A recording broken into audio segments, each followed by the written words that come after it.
Now we're in deep. We're in really deep with this one. Color and texture, really spice it up, really just get that salt up on top of it in this video. I'm gonna walk you through the whole thing.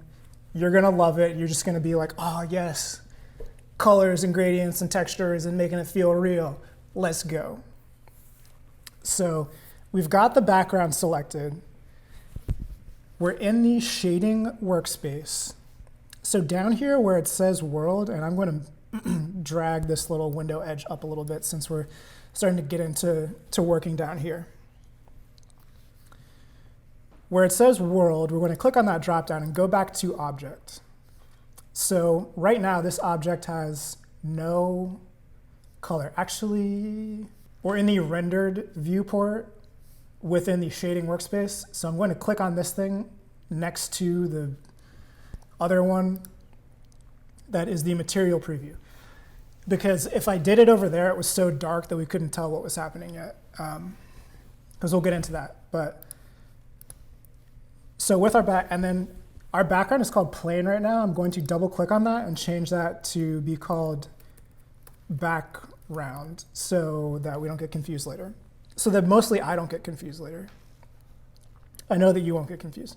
So right now, this is just white because there is no material. It's just blank, it's nothing. So you can click this big thing that says new, and that creates a new material. So then what that gives us is our principled shader node. And where it says base color, you can just click on that white, and there's a color wheel. Now you're changing colors. The world is your oyster now. So you can just, whatever, pick a color. And this material is called material 002. And then, as you can see, our shape that we made is still blank. So for sake of discussion, you could press new on that one too. That was material 003. And same thing, base color, pick a color. So now, if we click from material preview to the rendered viewport, we're getting a little bit more up to my speed. We're getting a little bit closer. I'm also going to press Command S and save this because we don't want any tragedies over here. So I think we're getting there. I think we're like seeing something. I think something's starting to happen for sure. So I think let's help the lighting. I think that helping the lighting is going to help everything here. So back in the layout tab, the layout workspace,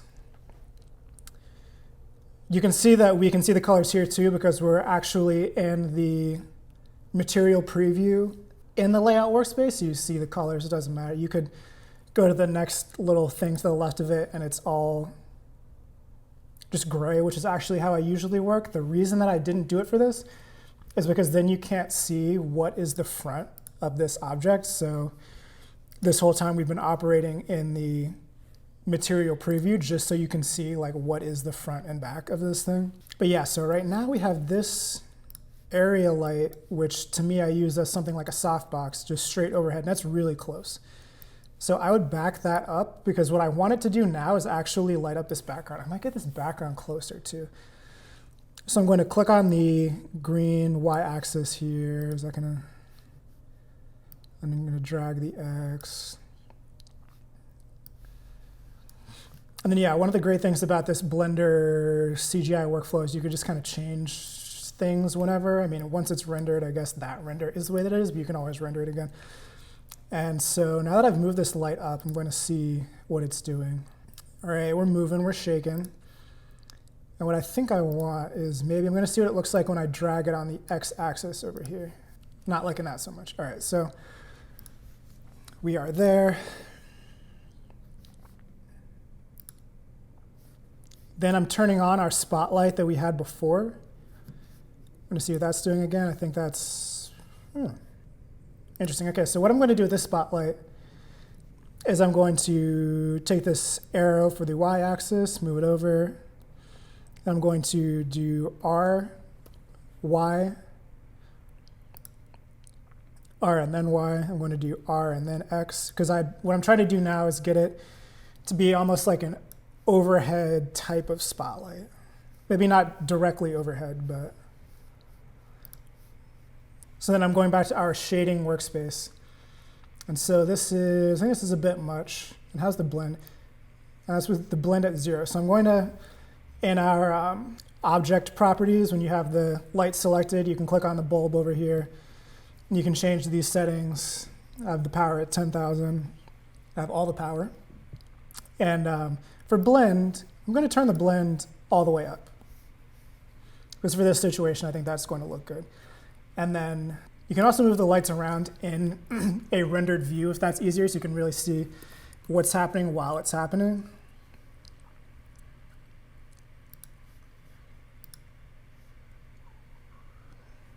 All right, so something like that is cool. Maybe a little more.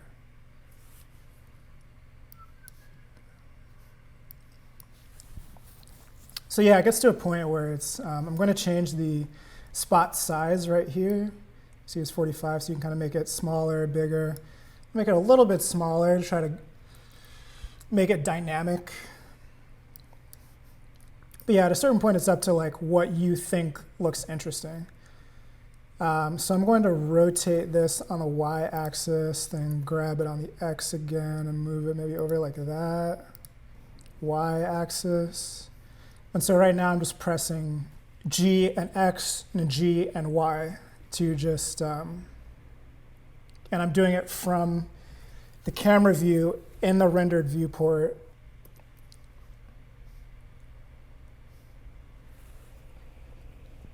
And I'm just trying to see what I can do here that's going to look interesting. I'm just trying to move it around and see where I can land that looks cool. G, Y, G, X.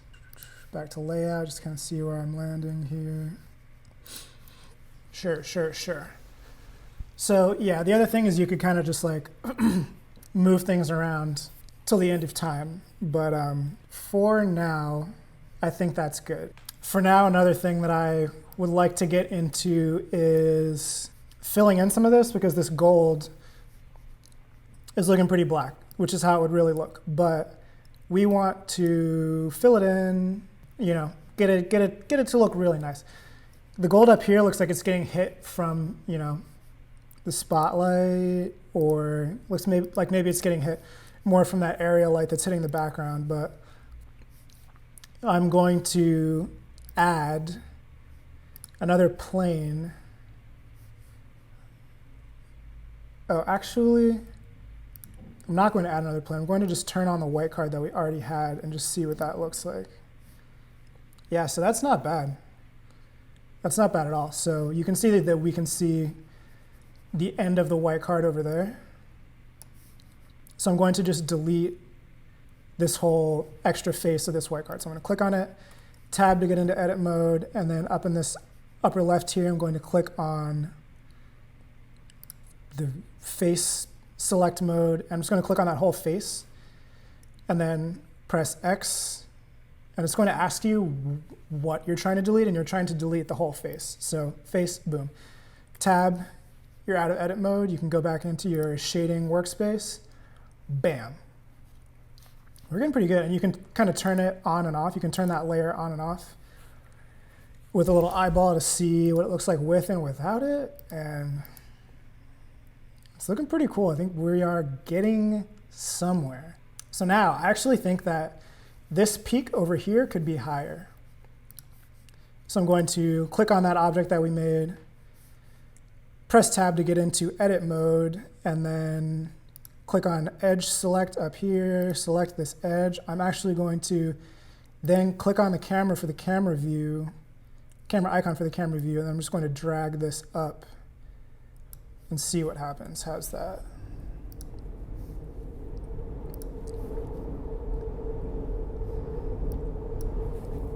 I think that is too much. So now I'm going to press tab to go back in there, bring it down a little bit, tab again. Maybe that was still too much. Now I feel like there's a weird like intersection. So maybe down there was better. I don't know. Welcome to my mind. Yeah, so I'm going to try going a little more extreme with the camera angle here.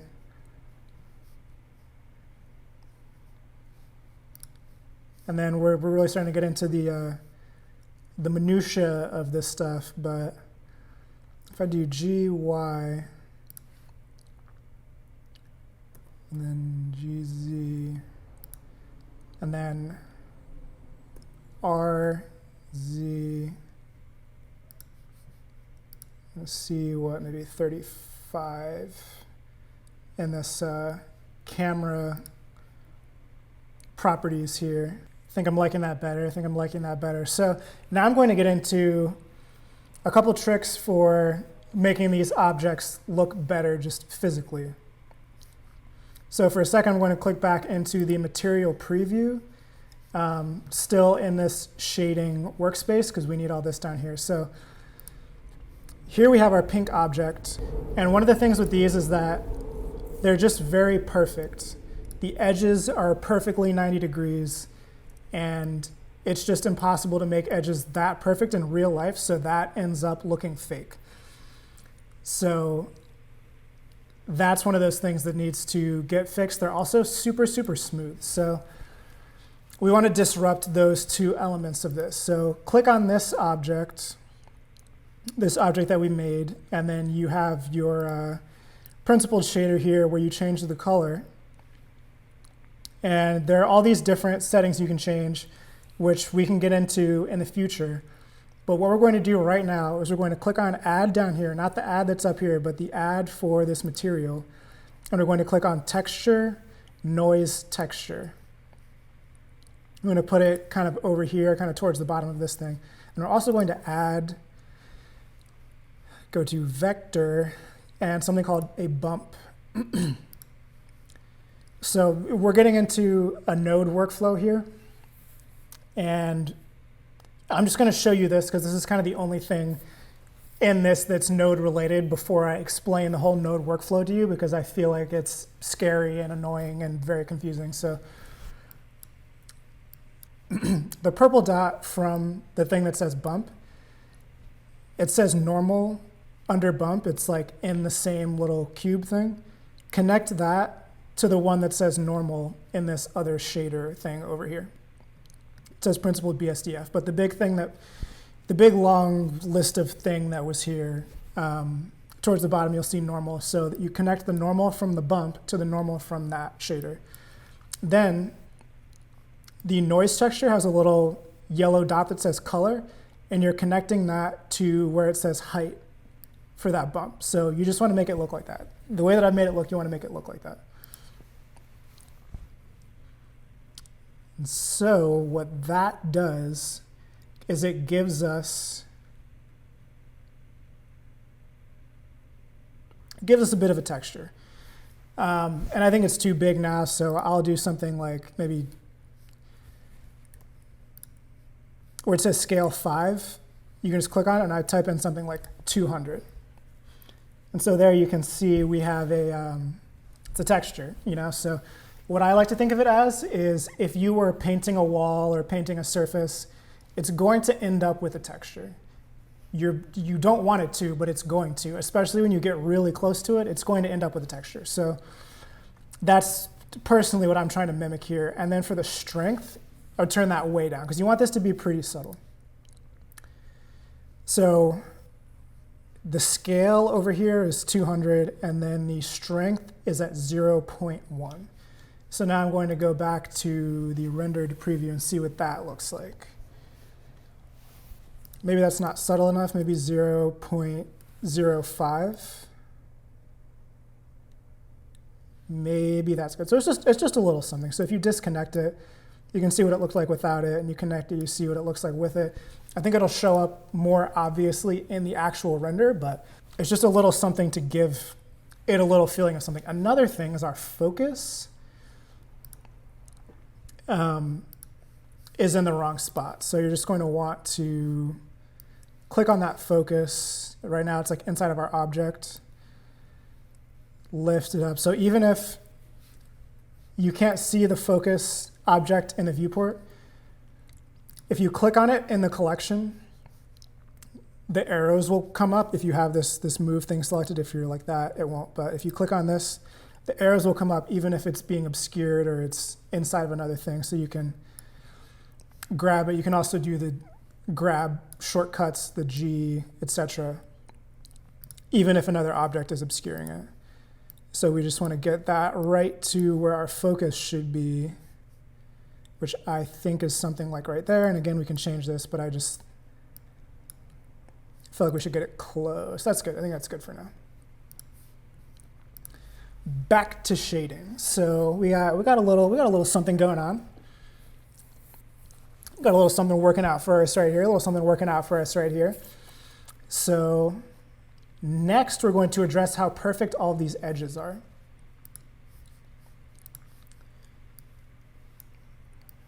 So we're going to click on this object that we made, our V zigzag object. We're going to press Tab to enter into edit mode. And we're going to do more loop cuts. Before we do the loop cuts, we're going to go over on this right side with our properties. We're going to click this wrench, our wrench properties. And we're going to click Add Modifier, and we're going to do Subdivision Surface the same way that we did to make our seamless curved background before.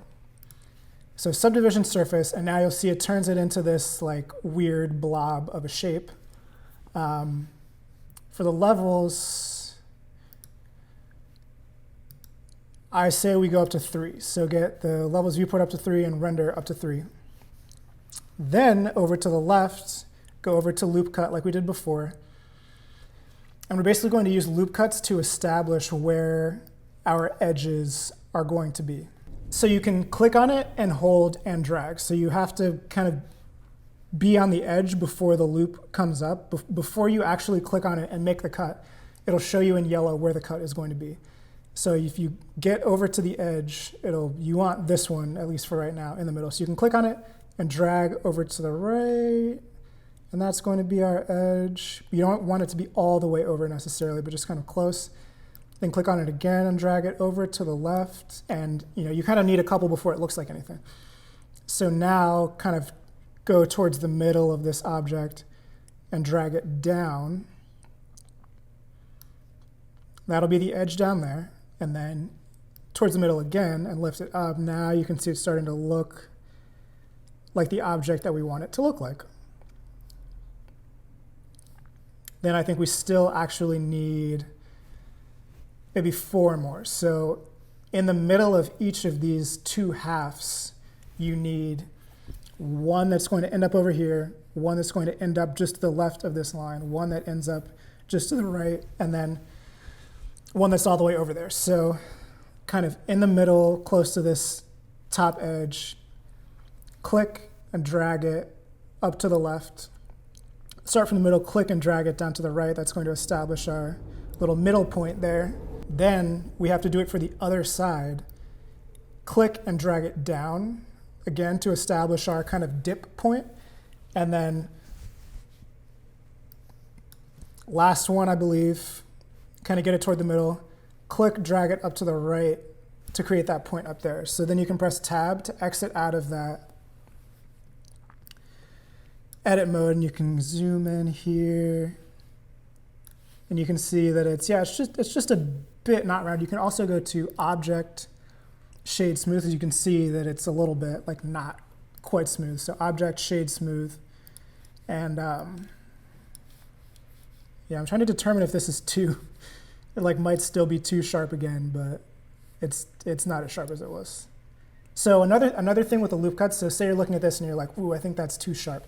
So you can click on this object again, press Tab, get out of your loop cut tool here, go to Move, and if you press Option and then click, so we're in edge mode, if you click Option, if you hold Option and then click in the middle of a line, it'll select that whole line all around the entire object.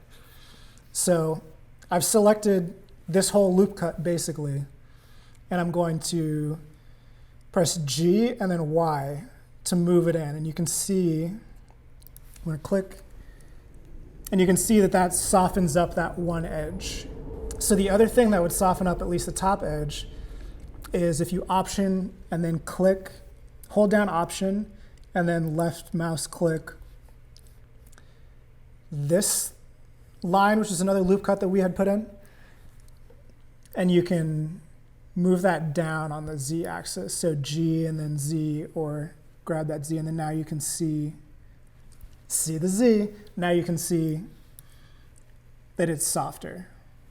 So that's, anybody with any Blender or like geometry experience is going to say, you know, why didn't I cut this up differently? And one of the things that I like about the loop cuts is the loop cut I can go in and change very easily. Like I could do the bevel tool.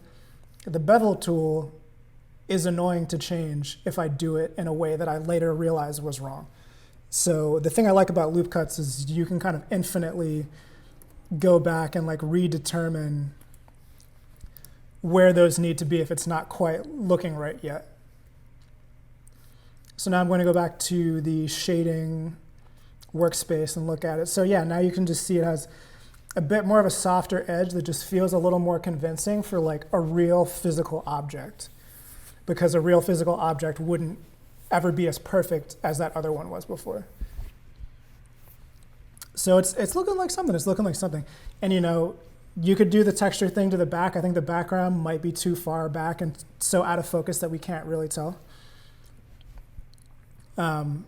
whether it's on there or not, but just as a thing that's possible. So Control S, just save. I don't want to see this thing disappear. Now, one more thing is we can get into some fun color stuff, because right now we got the pink and the yellow, and it's okay. But in the thumbnail, there's like a cool gradient. So I'm going to show how to get that gradient to happen. So I'm going to go back into the material preview, because it's easier to preview the material, I guess, without the light on it.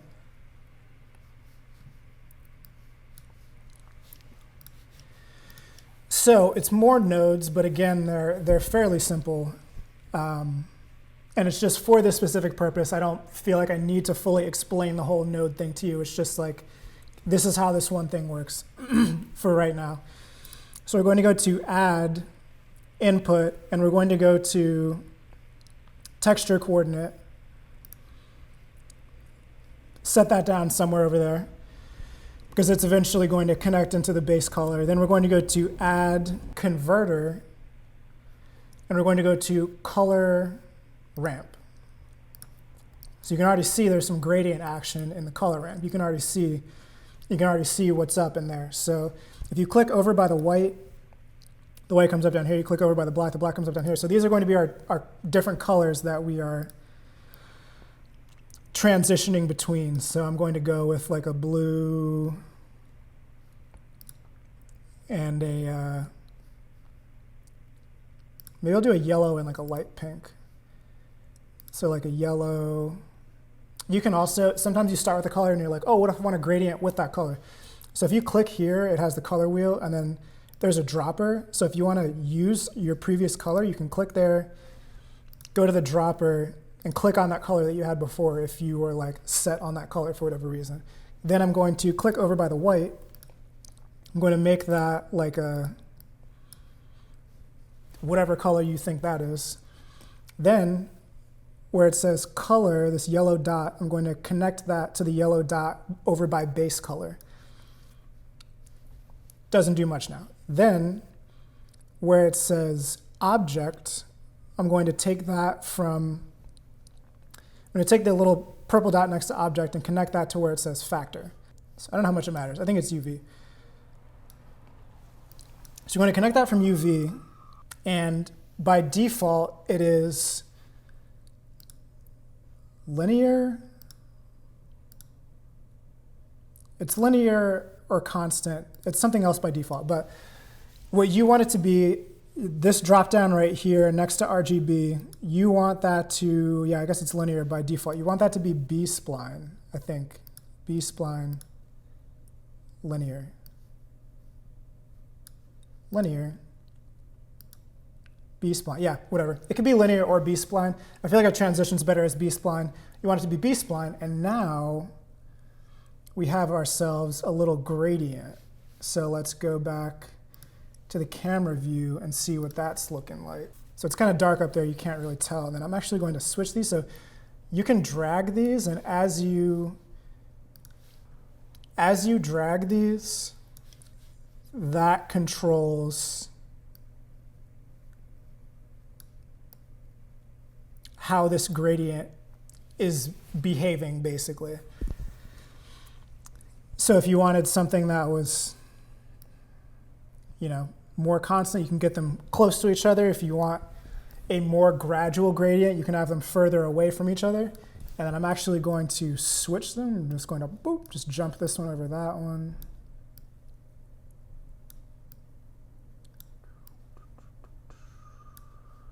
And then, yeah, you can play around with it, see how you want it to look. I'm going to go back to the camera view, go back to this thing. And then I'm actually going to move. So that's how you make a little gradient, essentially. That's how you make a little gradient. I think that the light has to be different to really be able to reap the full experience of that. So I'm going to go back into the layout here, actually. I'm going to click on our area light. And I'm going to move that on the x-axis over to the side here. Then I'm going to go back to the shading workspace here. Then I'm actually going to, so on that area light still, I'm going to rotate it on the x-axis, so R and then X to kind of get it pointed back there. Maybe our color is just too washed. Yeah, I think that's what it was. So I'm just picking up a little bit more of a saturated yellow to really give us that feel. Yeah, I like that better. And then you can kind of play around with these. Get those to do what you want them to do. Command S to save. And then I think I'm going to go crazy and add another gradient for the object that we made. So one thing you can do, actually, you can copy and paste. These are called nodes, even though I didn't fully explain them. Click on this background where we have added the color ramp situation happening. You can click on the texture coordinate node, hold shift, click on the color ramp, press Command C, and that will copy those nodes. You can click on that V zigzag object that we made, and you can press Command V or Control V for Windows, or maybe Windows V or something, I don't know. And then you can just drag that color right in there. So I'm going to go back into this material preview so I can see what's going on here. And I'm actually going to turn off this white card for a second just so I can see what's happening. Yeah, so maybe this was supposed to be coming from object this whole time, but so there's more that goes into objects and the unwrapping of objects and textures and this whole thing. But again, for the sake of this video, I'm not trying to hammer you with all that stuff yet.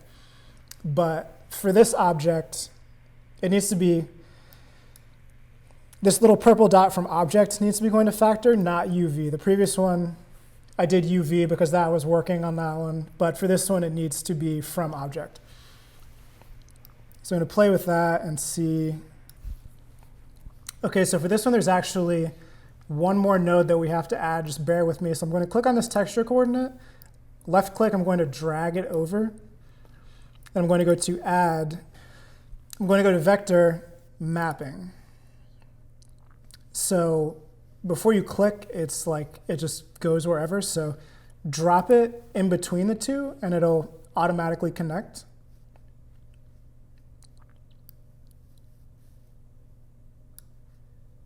So here you have location, inputs, rotation, and scale. And so this is all the location, rotation, and scale of this gradient. So here you can play around with these, with rotating on these different axes to get the gradient where you want. which is a little annoying, but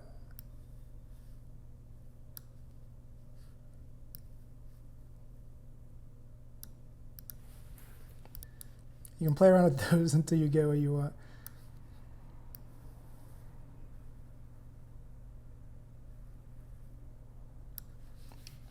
Sure, let's run it. Let's see what that looks like.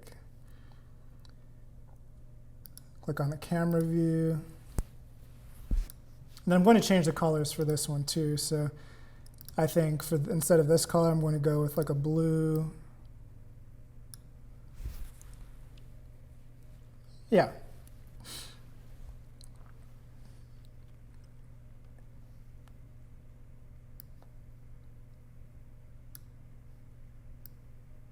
And then, yeah, you can always just be playing around with those sliders down there. So I think that's something cool. And then, oh yeah, this is with our white card turned off. So I'm turning the white card back on. There we go. I was like, something is different. That happens a lot too, where I'm like, what did I change? This like whole thing looks worse now. But, cool, so another thing I might add, this whole thing is just floating in black right now relatively, like all under here is black, so I might just add like some gray just so it's like a little bit less contrast down there. So S for scale,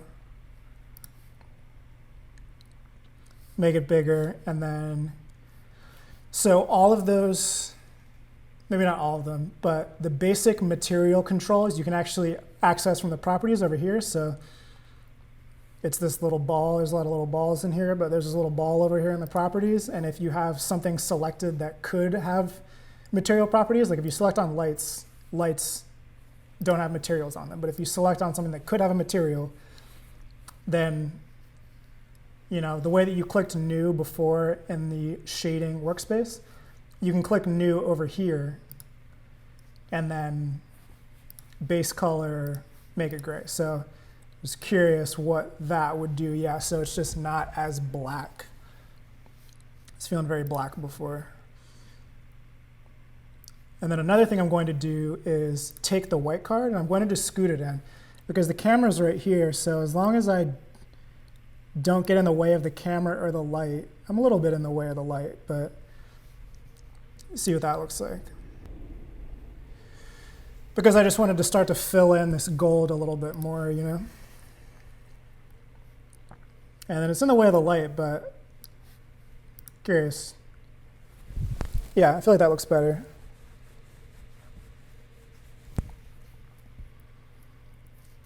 And then, yeah, you could tweak any of this more. You could like rotate this around, kind of see where it looks better. You could move the light around. So now I'm going to save it once again. And like I said before, we don't have our render settings dialed in, but you can go to render image, and just see kind of like where we are right now. Because I think we're pretty good. I think we're doing pretty well. And you know, you can always tweak camera settings, the camera angle, the focal length, all those things to try to get some, you know, different looks and some different things happening. But hopefully this has showed you how similar this can be to photography or video and how similar it really is to using a real camera in certain ways and extra freedoms that you may have. Hopefully you're getting a bunch of ideas.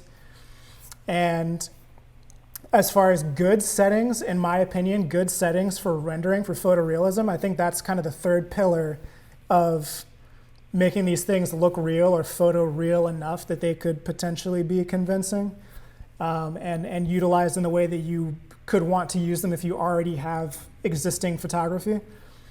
That's all going to be in the next video. So thank you so much for watching this video and making it all the way to the end of this video, because I feel like this was kind of a tough one to watch and follow along to. So if you have any questions, please let me know, please comment, and I will try to answer all of them and clear up anything that maybe was unclear.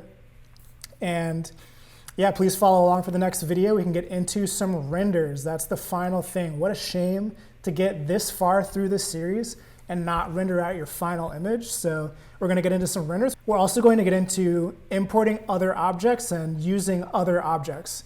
So if you wanted, instead of this thing, if you wanted to have like a cow in there, you could put a cow in there. You can do all types of fun stuff. We'll get into where to find other assets to use, how to import them, what to look for, and how all of that can work, and really tie it in, really set you free out on the pasture to create your own amazing work. I can't wait to see it. I hope that I helped. Smash that like button.